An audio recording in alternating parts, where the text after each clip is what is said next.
Hey everybody, Joseph Rothschild here, aka...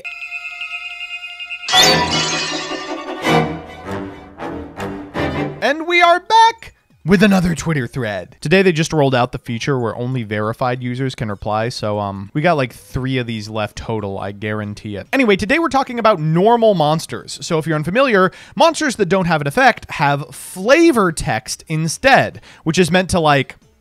I don't know what it's meant to do. In Magic, flavor text is used to kind of build the world around the cards, but in Yu-Gi-Oh! You get like 1 normal monster every 4 years, so flavor text is usually written by whatever intern has the best English, but it is funny. So today I'm asking you a question. If the flavor text on normal monsters was effect text, what would be the most powerful normal? And I begin with Insect Knight. Of all the insect fighters, he is the paragon of the indestructible insect invaders, which only the elite of the elite can join. We can no longer ignore their unmatched battle prowess. Literally unmatched in terms of battling, indestructible, and most importantly, they. Let's see what you all came up with. GCD says, sure, some of these cards sound strong on their own, but in the end, this is Yu-Gi-Oh! And having a stomach, which can summon forth an infinite number of fiends from the farthest reaches of the netherworld, makes for a very good link climb strategy. This weird monster, ugh. You think you can stand up to the master of the Sea of Darkness? Think again. Skyhawk, I have to disagree with you. This card literally says its roe is the best delicacy in the world of darkness. This is a fish that has been captured enough that people enjoy eating its eggs. Farfa's got one. This card is the Hulk Lincross of flavor text. 3 wishes are granted to those fortunate enough to see this monster in flight. Just wish to search your card out for talents, wish to link summon Hulk from your binder, wish to rip 5 cards out of your opponent's hand face down, and it's thrice per turn. Card is fucked. I'd push back on that a little bit. Who's to say that you've seen the monster in flight? This could be the monster chillin'. In fact, Liam is in the comments, says, finals of a YCS, summon flying fish. It's just lying there, not in flight in the slightest. No wishes. Lord of the Lamp. This spirit emerges from the mystic lamp and obeys the wishes of its summoner. I will take my 3 wishes, thank you. Also, if we use MTG version of Wish Effects, summoning him to grab any card from your sideboard doesn't seem horrible. This is, I think, currently the top dog. Before the dawn of man, this lizard warrior ruled supreme. To me implies that if summoning this card is the first action you take, it's unaffected by other card effects and can't be destroyed, in fact making ancient lizard warrior a prehistoric towers. Doesn't the dawn of man start as soon as you summon a warrior monster? Like, I get what you're going for, but time moves forward. Occasionally 1 turn at a time. In fact, I'm reading this flavor text completely differently. This card is a giant pussy. It can't even beat a child. Boneyheimer! This monster wanders the seas, sucking dry any creatures it may encounter. Hold up! Siri, find Boneyheimers in my area. Rhyme says, check this out. Nothing will ever be better than the normal monsters that have flavor text written in Joey Wheeler's voice.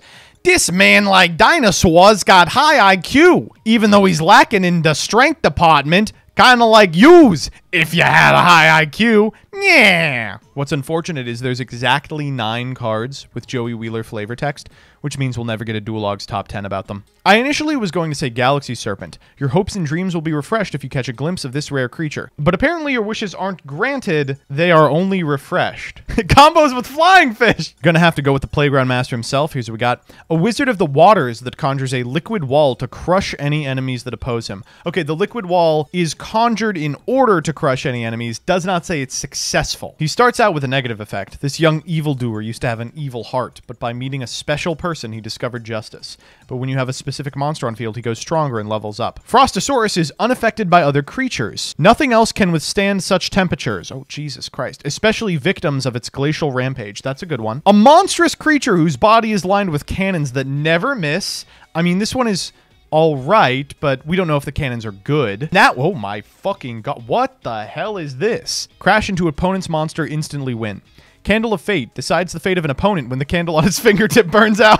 This one may not work, because it doesn't say it decides that they die. You crash it in and it's like, your opponent's got this. The true nature of this wizard, who rules all water. Insane, but it gets worse. It defends itself with a vast, impenetrable wall of ice. Oh, so it's a towers? And it auto mind cons all water monsters. I remember playing a game with my friend at school and flipping Wabaku on this guy. He looked me dead in my soul and said, nothing can stop the mad attack of this powerful creature. Rabby's up on that favorite stump again, looking all around the forest at all the fluffy friends. Do you like exploring too? Good! Let's go find more Melfi friends with Rabby. Melfi Rabby would simply befriend his opponents, so he wins by default. That's pretty good. Virtually invincible, I think, implies that it is not invincible, unfortunately. He's the ultimate wizard in terms of attack and defense, but not in terms of controlling water and generating an impenetrable wall of ice, right? The source of the dragon tree that hides the providence of creation.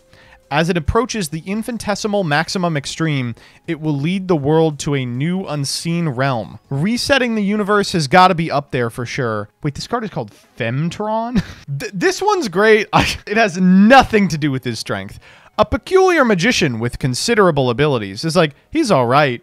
But the most important part of this card is, of course, the second sentence. Supposedly, he just returned from a trip to outer space. Does not impact anything about the card. It's like, yeah, he went on vacation to the moon. This theoretically could be a top contender, but his belief that he is the strongest warrior in the world has to be correct. Do you believe in Jerry Beansman? I guess is the question for this one. Armed with a massive scissors, this monster can clip an enemy into any desired shape and size. If we're power scaling, Brave Skizar's text implies it bypasses any durability feat. That's really bad news for Neo Aquamador's impenetrable wall of ice. That's...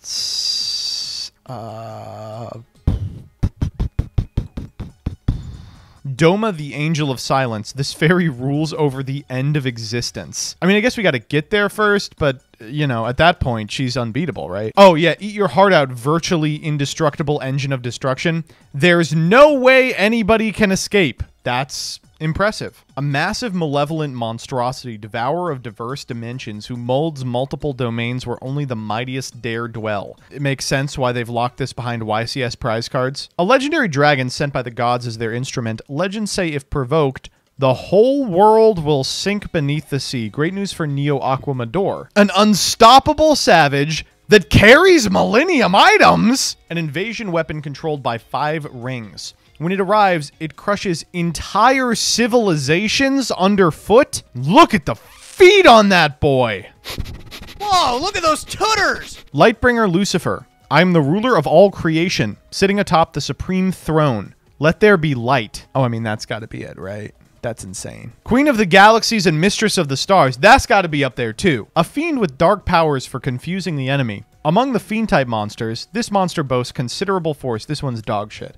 It's like, yeah, for a fiend, he's like, okay. Kappa Avenger, an amphibian that sold his soul for unlimited power? 1200 attack, by the way. A soul of light covered by mystical shine. When you see its beautiful shape, your dream will come true.